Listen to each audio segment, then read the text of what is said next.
Esse artigo aqui, ele explica o porquê dessa base de dados, inclusive como trabalhar com ela usando o conteúdo da imagem e assim por diante. Tá?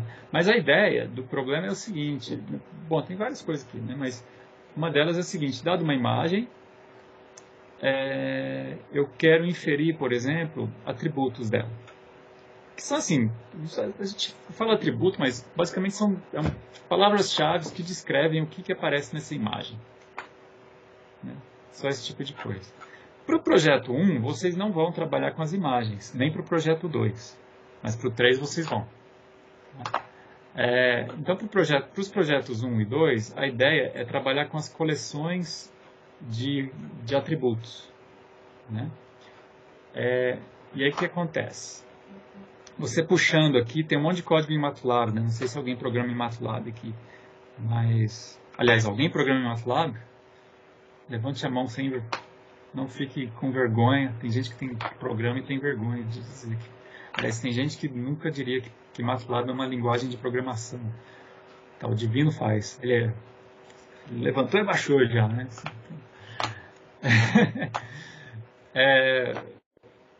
MATLAB facilita muito a vida, né, para quem trabalha com imagens, com reconhecimento de padrões e assim por diante. O grande problema de MATLAB é que é um software pago caríssimo, muito caro. Então é melhor usar Python por esses e outros motivos. Né? E outra questão é que MATLAB é uma linguagem muito bagunçada, ela é permissiva demais, o código fica muito bagunçado normalmente. Mas assim, se você puxando isso aqui, vem vários códigos em MATLAB, mas ignora isso por enquanto. O que importa é esse arquivo aqui, ó, que tem dentro do ground truth, que é como se fosse ground truth, tabela verdade, né? Ou a verdade sobre o arquivo, né? Como é que é? O que vocês estão falando aqui?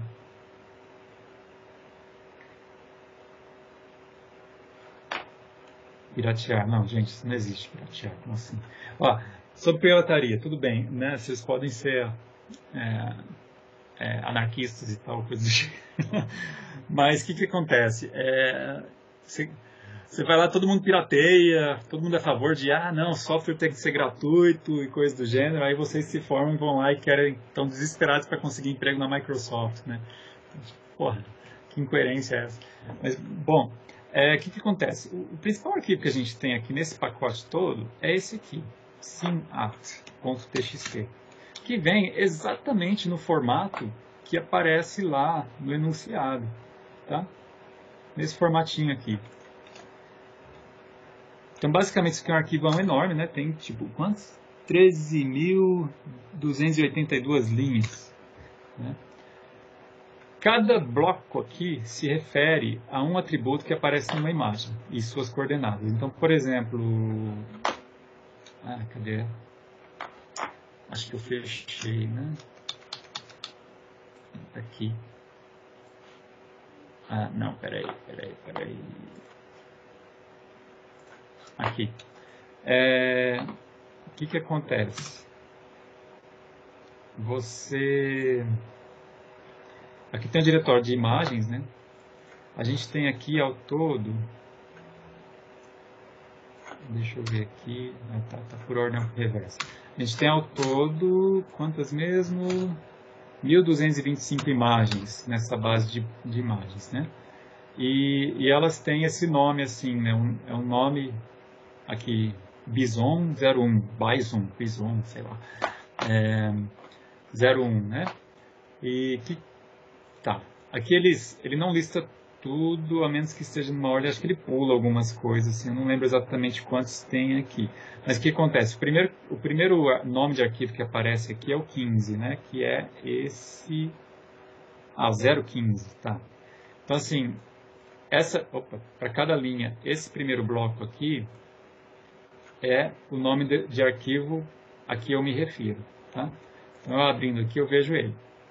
Tá esse bicho aqui, né? Um búfalo, né? Uma coisa assim. E aí, o que ele diz? Segunda linha, diz qual que é o atributo que eu estou falando. Aí, eu estou falando, nessa imagem com esse nome aqui, eu tenho um bison, o bison preto, né? Então, já junta atributo com um substantivo, né? Está dizendo que tem um animal desse tipo, que é preto, e aqui estão as coordenadas dele. Tá? Então ele começa, ó, 17, quer dizer que a coordenada x da caixa dele, isso aqui são as coordenadas do primeiro ponto e do último ponto da caixa dele, né? Então a primeira coordenada x é 17, que é isso aqui, assim, 17 pixels da esquerda da imagem, tá? Aí a primeira coordenada y, ou seja, esse ponto aqui mais ou menos, é 109. Tá sendo 109 pixels do topo até aqui. O primeiro é 0, né? Aqui 109 chega mais ou menos aqui. E aí esses dois últimos números aqui é o x e o y da última coordenada. Então ele está dizendo que aqui, olha, esse último ponto da caixa, né, que contém esse animal, tem coordenada x igual a 245 e coordenada y igual a 218. E aí, o próximo bloco diz que nessa mesma imagem eu também tenho um céu. É um céu nublado aqui, Dust Haze Sky, né? Que tem essas coordenadas aqui, ó. Você vê que, ó, a primeira coordenada do céu é 0, 1, né? Sei lá, bem comecinho da imagem aqui em cima. E as últimas coordenadas do céu são 251, ou seja, aqui no finzinho da imagem, à direita, né? E 59 pixels do topo para baixo, tá? Aí, outra coisa que aparece na mesma imagem é um campo verde, green field, que tem as coordenadas 5, 212 e assim por diante. Ou seja, vem daqui até aqui, né? Aí, na mesma imagem, outra coisa que acontece é Rocky Mountain, né? Montanha rochosa aqui atrás. E aí tem as coordenadas x e y, né? Vai daqui até aqui, certo? Então, nessa imagem, nós temos 4 blocos de dados, ou seja, 4 atributos, objetos atributos que aparecem nela. Tá certo? Então, aqui no enunciado, a gente tem até um exemplo, acho que é outro exemplo do mesmo tipo, né? Mas é outro animal, é outra imagem, né? No caso aqui, tem só 3 elementos, né? O primeiro deles é o animal, o segundo é o céu azul e o terceiro é o campo nevado, né? Eu não sei se é neve mesmo, se é areia branca, sei lá, mas foi rotulado como neve. Então essas coordenadas aqui, elas delimitam esse desenho aqui, tá? Esses retângulos, né? Onde tem os objetos. Tá?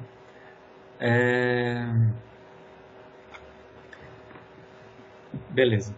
Então, o que acontece? Nesse primeiro projeto, a ideia é que os 3 projetos tenham a ver com essa mesma base de dados. Tá? Os 3 projetos.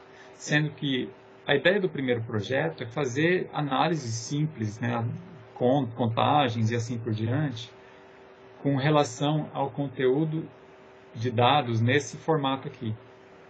Tá? E aí, assim, para facilitar a avaliação, o que eu fiz? Os dados são fornecidos como uma cópia exata de trechos desse arquivo aqui. Né? Inclusive, se vocês mesmos quiserem elaborar novos casos de teste, vocês podem. Né? Basta pegar esse arquivo que você puxa lá da página, recortar parte deles e escrever um cabeçalho. Né? O cabeçalhozinho, simplesmente, ele tem que ter esse formato aqui. Né?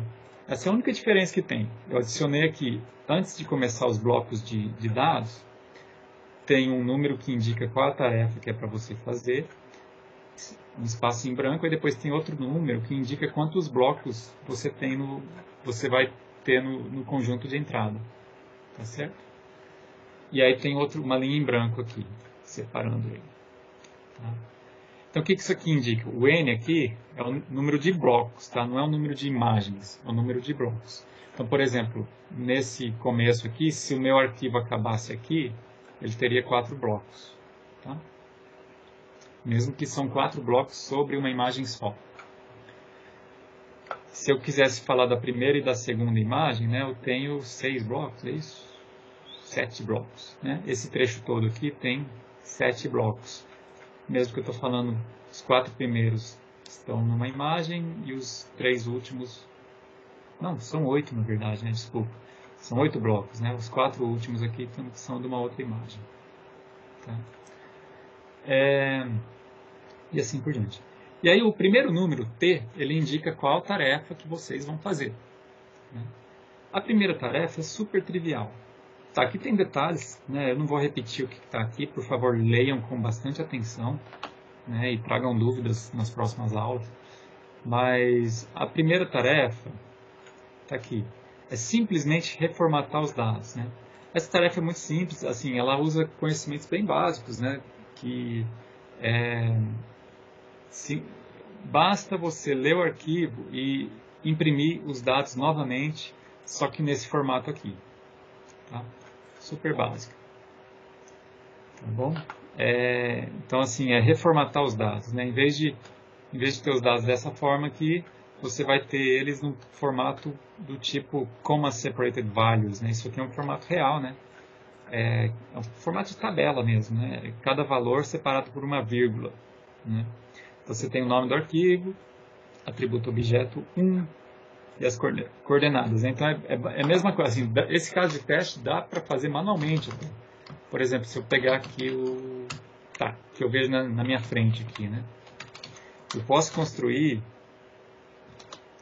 um caso de teste aqui, sei lá, vou pôr aqui no TMP. Aqui eu tenho, sei lá, meu T igual a 1 e 8 blocos. Pronto, isso aqui é um caso de teste de entrada para mim. Tá? Exatamente. Salvei ele aqui. E aí o que eu posso fazer é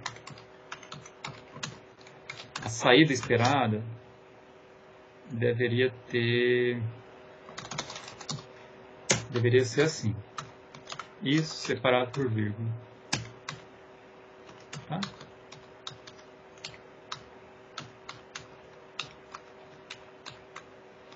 Só que faltou vírgula aqui, né? Eu tenho que pôr vírgula separando os números também.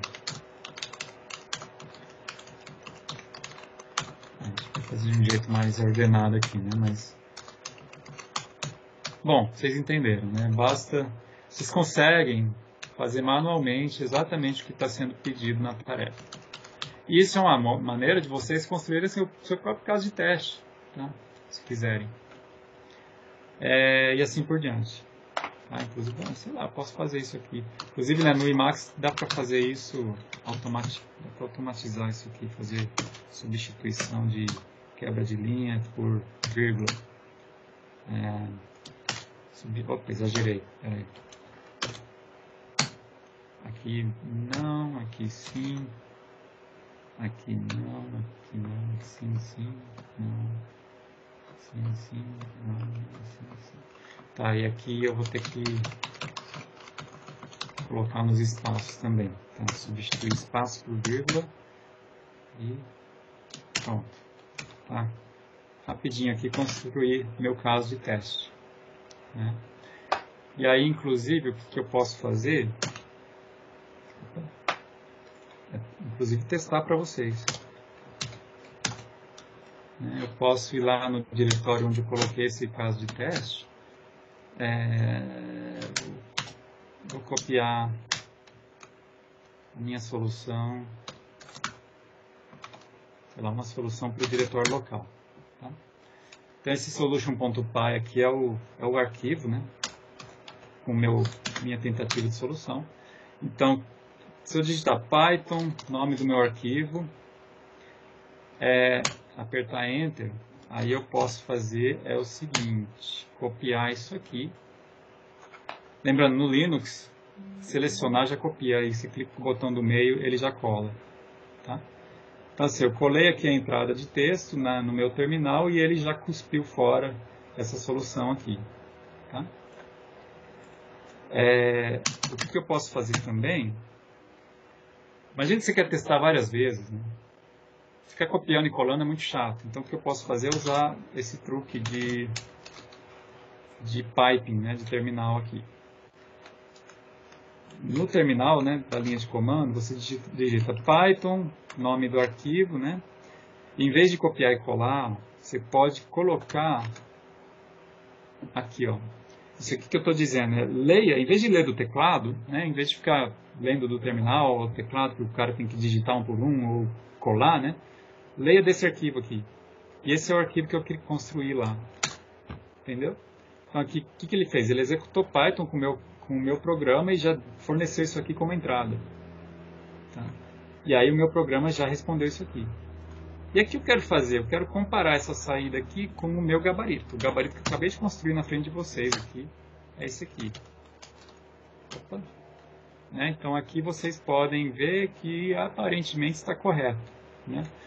Um jeito de automatizar isso é fazer o seguinte, usar outro comando do Python aqui. Rest.txt. O que acontece? Isso aqui vai executar isso aqui, usando isso como entrada. E em vez de colocar a saída na minha tela, vai colocar a saída nesse arquivo aqui. Tá? Então não sai nada na minha tela, né? Não estou vendo nada aqui. Por quê? Porque a resposta está nesse arquivo aqui, chamado rest. Tá? Esse comando cat aqui, ele mostra o que tem no arquivo. Então o que eu posso fazer? Depois de executar essa linha aqui, eu posso comparar os dois. Comparar o resultado com o out. O out é o meu gabarito aqui. Esse comando diff, ele literalmente verifica se existe alguma diferença entre o meu resultado e o gabarito. Quando não tem diferença nenhuma, ele não imprime nada. E pronto, ó, você olha, legal, sucesso, deu certo, o meu gabarito funcionou. O meu gabarito não, meu programinha aqui funcionou. Né? Aí, só para vocês verificarem, né? Imagina que eu fiz uma besteira e o meu programa, meu rest, em vez de ser isso aqui, ele vai, sei lá, vou errar uma coordenada aqui. Ó. Pronto. Na hora de comparar, ele vai mostrar, em vez de não mostrar nada, ele mostra aqui a linha em que os dois arquivos são diferentes. Tá? Então, assim, aí você pode ir testando várias vezes no terminal. E aí, enquanto houver alguma diferença, é porque tem algum problema no seu programa. Quando não tiver diferença, você espera obter um resultado assim. Né? Existe uma interface gráfica para isso também no Linux, né? O Meld. Ele mostra os dois programas lado a lado, os dois arquivos lado a lado. Né? Então, ele facilita localizar as diferenças, fica mais intuitivo. Por exemplo, eu vou corromper aqui de novo. Né? Aqui, em vez de 7, vou pôr 8 aqui no meio. Então, se eu fizer aqui assim... Lá ele mostra exatamente qual linha que está incorreta, né? E qual caractere também não está batendo com o original. Tá? Então eu recomendo instalar o Meld também, que ele facilita essas comparações. Assim. Beleza? Então assim, vocês viram, né? Com isso, sabendo de onde vêm os dados, vocês podem puxar isso aqui e olhando para o arquivo synapse.txt, vocês podem gerar quantos casos de teste vocês quiserem. Vocês mesmos podem gerar o gabarito. Então não precisa ficar reclamando de não ter o pre-check. Tá? Então assim, faça isso para as outras tarefas também. Né? O problema é que as outras tarefas vai ficar meio... Para a primeira é bem trivial fazer. Basta fazer umas substituições lá e você gera o gabarito. Né? Agora, para as outras, vai ficando mais chato, principalmente quando você tem mais dados, né? Então, a segunda tarefa, lembrando, os dados de entrada são sempre do mesmo formato. Né? Só muda aqui o número da tarefa, né? A segunda tarefa, eu quero percentual de atributos objetos. Ou seja, eu quero que seu programa faça algo parecido com gerar essa tabela aqui. Só que, em vez de ter contagem absoluta, eu quero que ele diga em termos percentuais. Tá? Então, por exemplo, se eu rodar o meu programa aqui, agora que eu mudei para tarefa igual a 2, ele gera esse resultado aqui. Então, assim, para cada um dos 30 atributos, 30 pares, né, objeto atributo que eu tenho aqui, ele vai lá e conta. Né?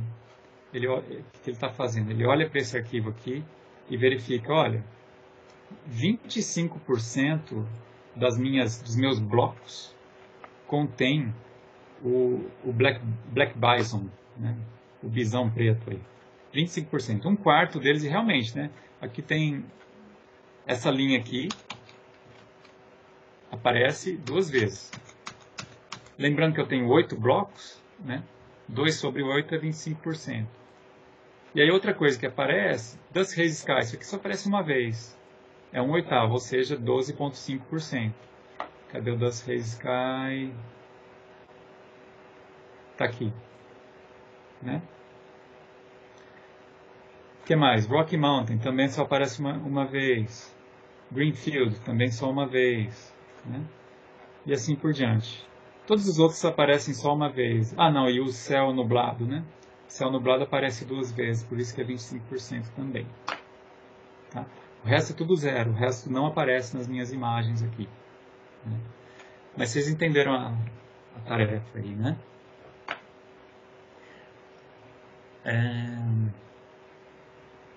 Silêncio. Esse silêncio me incomoda. Eu prefiro entrar quando vocês estão aqui discutindo futebol do que quando fica esse silêncio. Professor, é porque eu tô quebrando a cabeça aqui tentando resolver. Tá joia. Então essa é a tarefa 2, é bem simples também, né? Assim, mas ela inclui uma contagem de percentual. O que acontece? Né? Usando o conhecimento que vocês têm até agora, vocês vão ter que criar uma variável para cada um desses tipos aqui. Tá? E aí, cada vez que ele acontece, você inicializa todas com 0, e cada vez que ele acontece, você vai lá e incrementa. Mas já estou dando uma solução, né? Não divido. Bom, próxima tarefa. Média das coordenadas e dos tamanhos. Só para dar uma ideia. Então, eu vou rodar nesses dados que eu...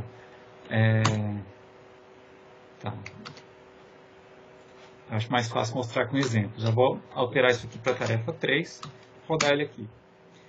O que essa tarefa 3 faz? Né? Ela olha para todas as coordenadas que eu tenho e calcula a média. E aí imprime aqui. Tá? Então aqui, ó, primeira coordenada do x, eu tenho um 17, 0, 5, 3, 68, 4, 3, 4. Soma tudo, divide por n, ou esse n igual a 8, né? Vai dar... É isso mesmo? Ah, não, peraí, deixa eu ver que eu acho que não é bem isso, não. Ah, tá, não é simplesmente... Existe um detalhe importante aí. Não é simplesmente a média do XY, não. É o x médio, y médio, largura média, altura média. Tá? Então, olhando aqui para o desenho aqui, nesse exemplo aqui eu tenho três elementos. Né? O Blue Sky, a média dele vai dar um ponto aqui no meio. Tá? O céu azul aqui. Tá? Dá um pontinho aqui no meio. Esse ponto você obtém a partir da média entre a coordenada lá de cima e a coordenada lá de baixo. Tá? O Black Bison também vai dar uma outra coordenada bem no meio da imagem aqui. E o Snowy Field vai dar uma coordenada aqui, né, no centro, mais embaixo da imagem. Então, o que eu quero? Dadas essas 3 coordenadas, eu quero que vocês gerem na saída o valor médio das coordenadas x, y centrais dessas caixas. Tá? Então, para isso você tem que calcular as médias aqui e a média das médias. Né? E aí outra coisa que eu peço é imprimir também a média das larguras e das alturas. Né? A largura é a coordenada última do x menos a primeira coordenada do x, esse delta. Né? E a altura é a coordenada do y menos a outra coordenada do y. Você faz isso para cada um deles, calcula a média, e aí o resultado dá aqui esses números que eu obtive aqui. Tá? Dá para calcular no braço, aí, né, na calculadora, para esse caso de teste pequenininho que eu fiz aqui. Tá? Tá. Então é tranquilinho até. Né? É só questão de armazenar os dados e tal. Um ponto muito importante que... Deixa eu ver onde é que está.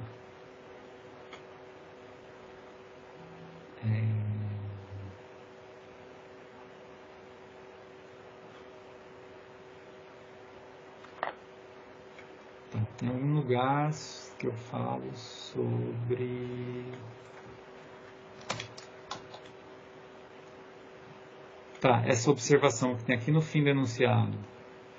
Para quem... Vocês todos estão fazendo física experimental, não é não? Alguém fala aí sim ou não? Não. Sim. Beleza. Então vocês já viram propagação de erro, não é?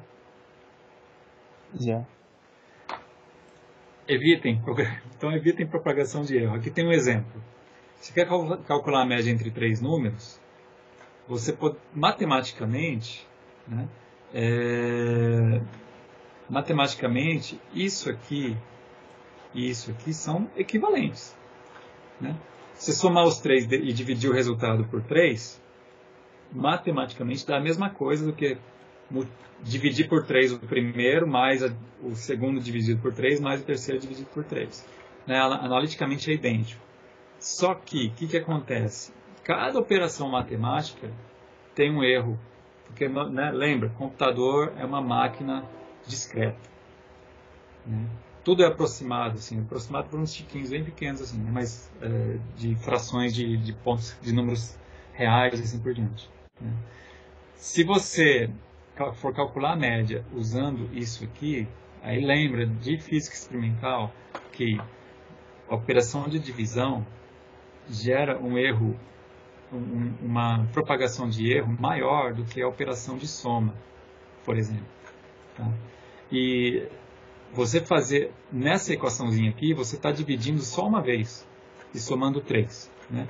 Enquanto que nessa segunda maneira de implementar, você está dividindo 3 vezes e somando 3 vezes. Né? Então, evite a segunda solução. Escreva seu código de maneira a dar preferência para isso aqui. Tá? Senão, o que acontece? Suas operações começam a acumular erro. E aí, assim, para um exemplo minúsculo como esse aqui, que só tem 3 amostras, é tranquilo. Mas imagina que você tem 1.200 amostras. Quando você começa a propagar erro de soma com números divididos, isso vai aumentando.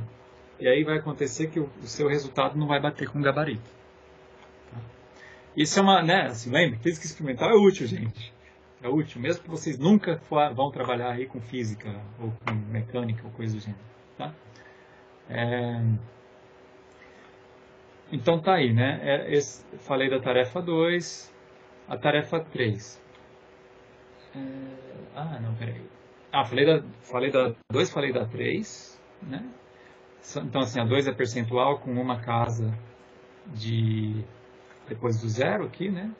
Lembrando que aqui, ó, x.x, né, é um número em ponto flutuante com uma casa decimal, uma casa decimal, tá? Esses valores são sempre arredondados, tá? Não são truncados, são arredondados. Aqui também. Aqui o resultado é número inteiro, tá? Mas eles devem ser arredondados. Tá? Ao calcular a média, você vai obter um número real. Então, assim, todas as operações são feitas em cima de números com ponto flutuante, mas aí o resultado final é impresso como um número sem nenhuma casa decimal. Tá?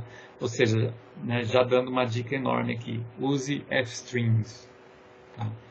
A ideia daqui não é imprimir número inteiro, mas imprimir um número de ponto flutuante, só que sem casa decimal, sem nenhuma casa decimal. Tá?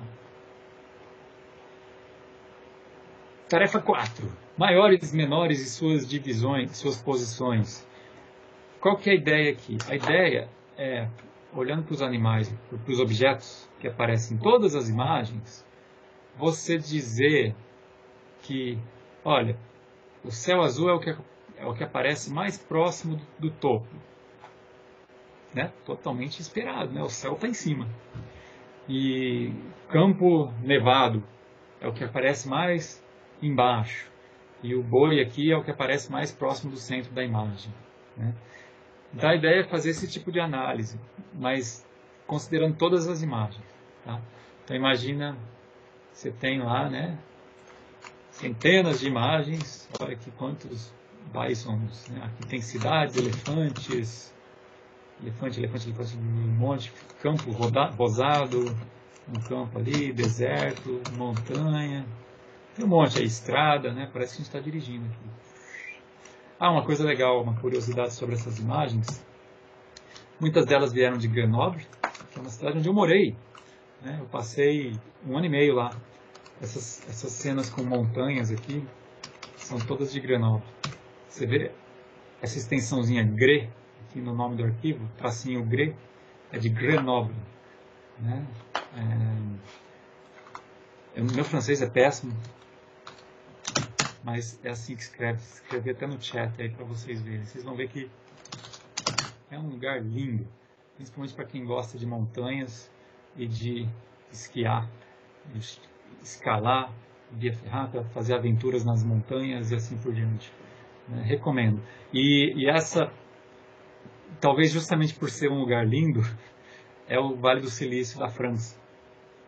É uma das regiões da Europa onde mais se concentra empresas, não só empresas, mas universidades também de tecnologia e de ciência. Né? Lá eles têm um acelerador de partícula e várias coisas. Né? Tem várias empresas de software. Mas é um lugar muito bacana, melhor lugar que eu já morei. Muito bom. Então, voltando aqui. Tem essas fotos da estrada em torno de Grenoble, cavalos. E tem fotos em Paris também. As fotos urbanas, elas são todas em Paris. Deixa eu ver se passou lá no começo. Deixa eu ver aqui.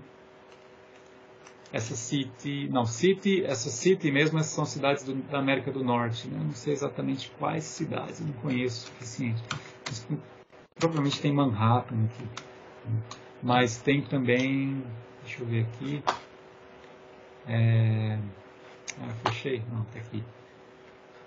Existe a Urban, acho que é? Não.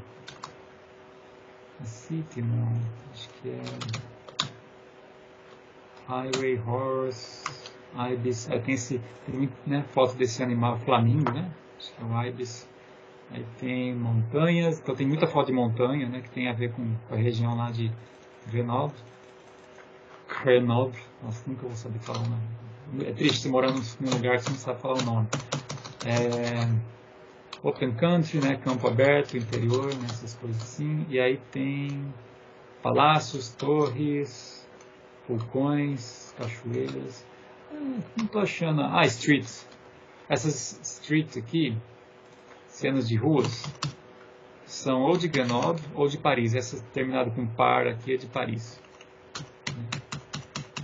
Que é engraçado, assim, porque eu acho que nenhum dos autores que criaram essa base de dados são dessas cidades, né? Mas, quer dizer, originalmente não, mas eu acho que eles moraram nelas. Né? Bom, fechando parênteses aqui, voltando lá, a tarefa 4, então, a ideia é olhar para as imagens, né? não as imagens, para o arquivo que descreve as imagens, e dizer, olha, de todos os objetos que eu vi, o que está mais acima de todos é o céu, o que está mais abaixo é a neve, e o que está mais ao centro é o bison. Né? Mas assim, tudo bem, quando você vê uma imagem só, tudo bem, isso é bem fácil de resolver dessa forma.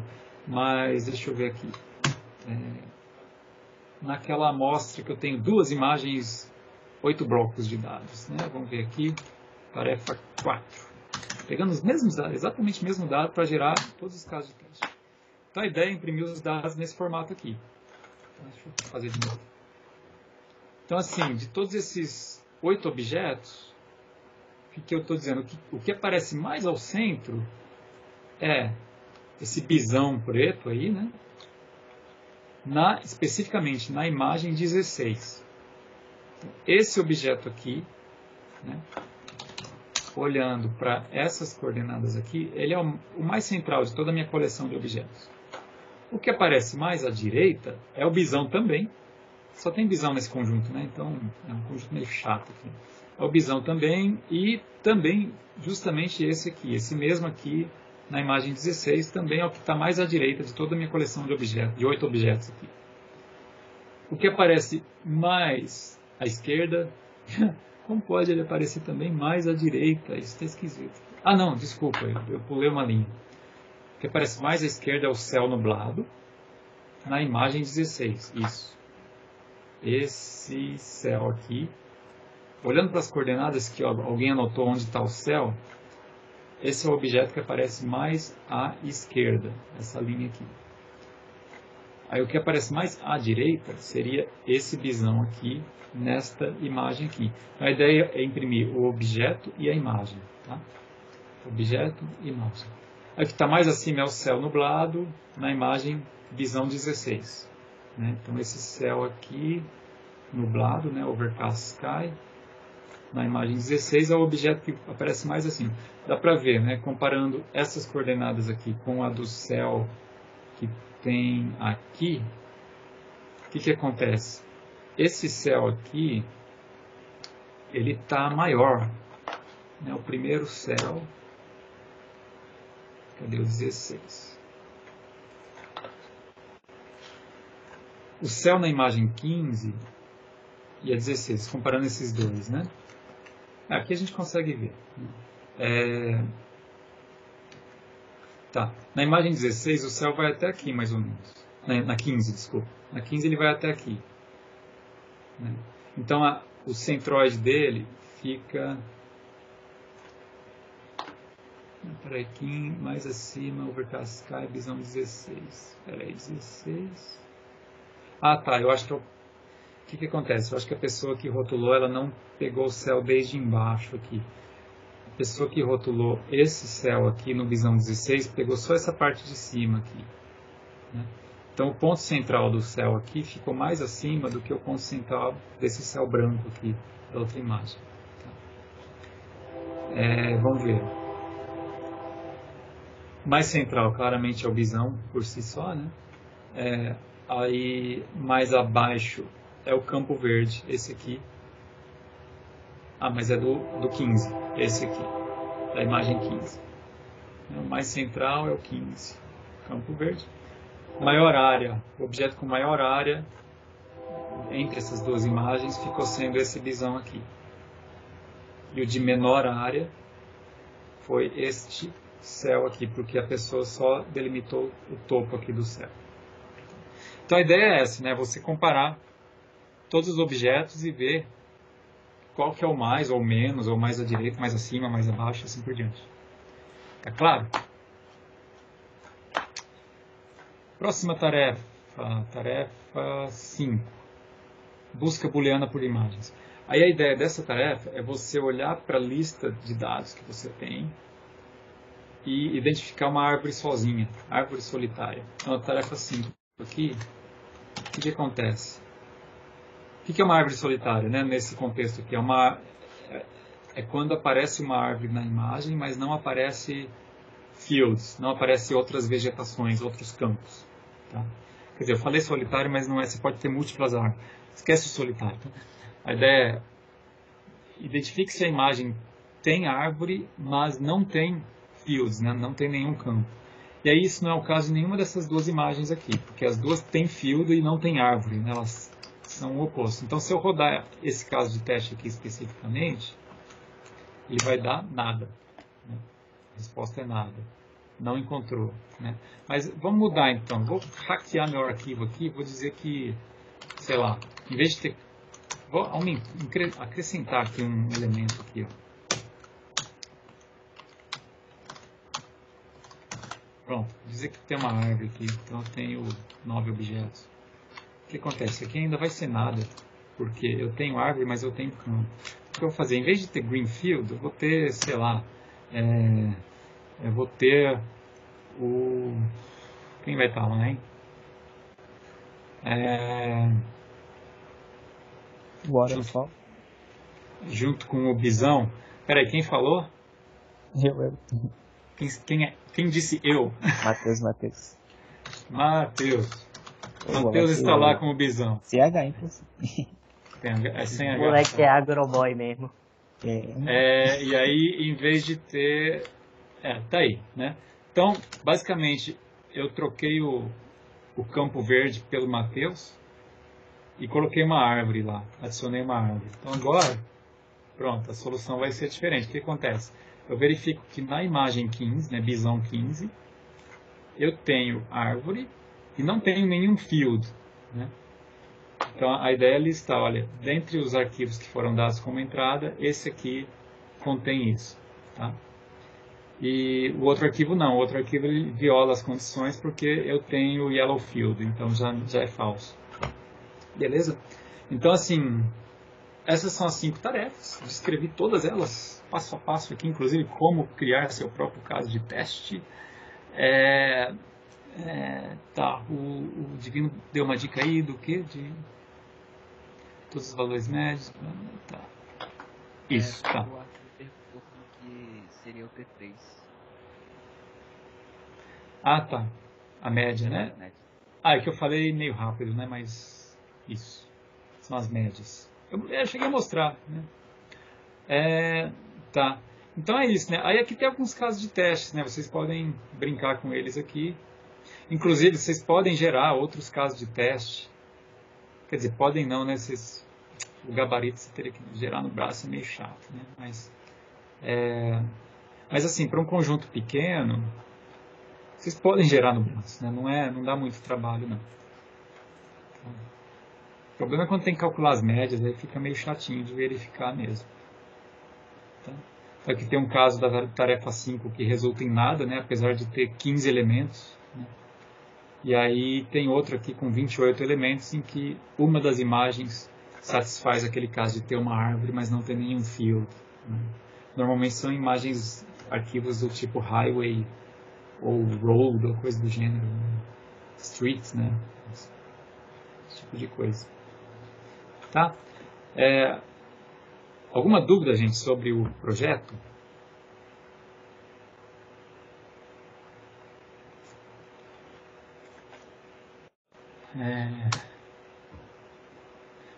O Divino deve receber essas direto, né? Tu é divino mesmo. Pode falar, desculpa. Eu devo especificar ou fazer um loop quando o usuário não digita nenhum, nem 5, tipo de 1 a 5? Ou não? Como é que é? Pergunta de novo. Tipo, se o usuário não digitar nem os números, tipo de 1 a 5, eu tenho que fazer um loop ou posso só parar o programa? Pode assumir que todos os casos de teste obedecem o formato, tá? Não vai ter nenhum caso de teste com valor maior que 5, ou negativo, ou número de ponto flutuante, tá? A gente não está com pegadinha desse tipo, não. Todos os casos de teste, isso aqui realmente vai de 1 a 5, e esse número aqui realmente foi calculado, assim, está correto. Se tem 9 aqui, pode ter certeza que você vai ter 9 blocos, nem mais nem menos. Tá? Então não precisa ficar verificando essas coisas, não. Tá? 5 tarefas, só uma resposta. O que acontece? Cada tarefa gera um caso de teste diferente, né? Então, se olhando aqui nos casos de teste, eu tenho aqui como entrada esses dados aqui com a tarefa 1, e aí o resultado esperado é esse. Aí no próximo aqui eu tenho a tarefa 2. Aqui tem outros dados, tá? Eu não repeti. Vocês podem repetir, se quiser. Mas aí tem que construir a saída, né?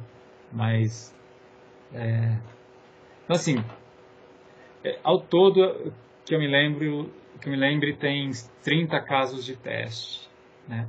Ou seja, para cada uma das tarefas tem 6 diferentes casos de teste, tá? Isso esclarece, Renato? Então, assim, vocês estão vendo aqui, acho que 6 ou 7 casos de teste, né? Uma coisa assim, que eu acho que eu mostrei tarefa 1, 2, 3... não está numa ordem, não está na ordem certa, né? Do 3 eu fui para o 5 e depois eu acho que eu volto para o 4. Acho que aqui no fim aparece a 4, isso. Tá, pessoal? Tá claro isso daí? Deixa eu ver. O Gabriel tem uma dúvida aqui. Uma tarefa por exemplo. Isso, exatamente como eu fiz aqui. Cada execução do programa, o seu programa vai ler os dados aqui e já vai executar a saída. Tá? É uma tarefa por execução do programa. Tá? Ele não muda de tarefa no meio da execução. Beleza? E fazer tudo junto? Sim, porque você só tem um campo para submeter o seu programa. Tá? Então a ideia é que você leia o valor da tarefa aqui logo no começo do seu programa, né? E aí, dependendo do valor da tarefa, você executa um bloco diferente do seu programa. Tá? Então o mesmo programa resolve tudo. Que é o caso aqui. Vocês viram que conforme eu fui mudando aqui a tarefa, eu fui executando exatamente o mesmo programa e ele foi gerando resultados diferentes. Tá? Tá claro, pessoal? Bom, é isso. Eu acho que eu vou fazer. O meu plano era agora focar na lição aqui sobre iterações, mas eu acho que eu já falei demais, assim,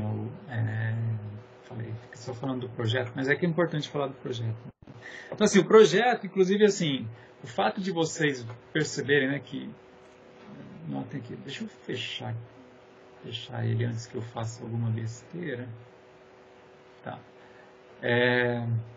Sobre os dados, né? Você vê que aqui, segundo o número que eu dou, é o número de blocos de dados que eu tenho, né? Então, esse número, ele define quantas vezes eu vou repetir a leitura desses blocos. Tá? E quantas vezes eu vou repetir várias coisas, não só a leitura, né? Então, assim, para isso, ou seja, você vai executar repetições aí, várias, né? O número de vezes que é definido por esse valor aqui. E aí, assim, com o que vocês aprenderam até agora, hein, pelo menos seguindo, né, para quem seguiu exatamente